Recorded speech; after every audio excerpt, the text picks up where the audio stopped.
At dahil nga may natira pa akong pasta dito sa amin mga mare, tara't gawa na natin yan ng masarap na recipe. Ayan, and for today's video nga mga mare, gagawa tayo ng creamy salted egg pasta. At kung interesado kayong malaman kung paano ba ang recipe ito, let's go, jump to the video!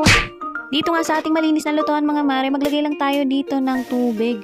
Ayan, bali 4 na cup nga yung nilagay ko ditong tubig. 4 na tasa pala mga mare. At syempre naglagay din tayo dito ng konting asin at mantika mga mare. And pagkatapos nga dyan mga mare, ilalagay naman natin itong ating pasta. Papakuluan lang natin ito mga mare hanggang sa maluto at lumambot syempre. So ayan mga mare, nilagay ko na nga dyan yung ating pasta. And dapat nga pala is hiwalay-hiwalay yung ating pagkakalagay ng ating pasta. Kaso nga lang hindi ko siya nahiwalay-hiwalay mga mare. Pero okay lang naman yan mga mare. Basta wag lang natin hahayaan na magdikit-dikit yung ating mga pasta.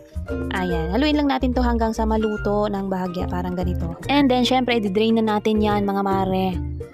Ayan, alam nyo naman yan, mga mare. And dadaanan natin to sa malamig na tubig galing sa aming gripo. Ayan.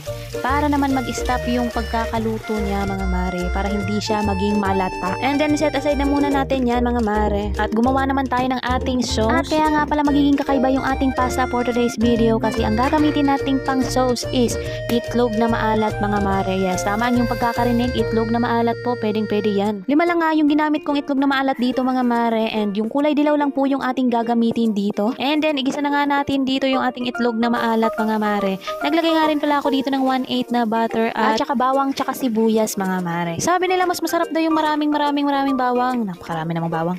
Pero hindi kasi ako makabawang na tao, mga mare, kaya konti lang yung nilagay ko dyan na bawang. So ayan, tinusta ko lang yung ating mga bawang tsaka sibuyas and then inalo ko na nga dyan yung ating itlog na maalat na kulay dilaw. And then igisa lang natin ito ng maigi hanggang sa madurog ng ganito.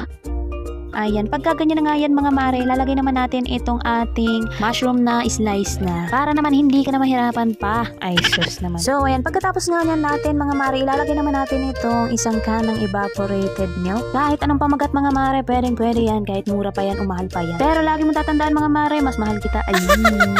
At pagkatapos nga yan mga mare, sunod naman natin itong ating all-purpose Nestle cream na nga lang, basta yun. At nilagay ko na nga rin dyan mga mare. And then, hahalu-haluin lang natin yan.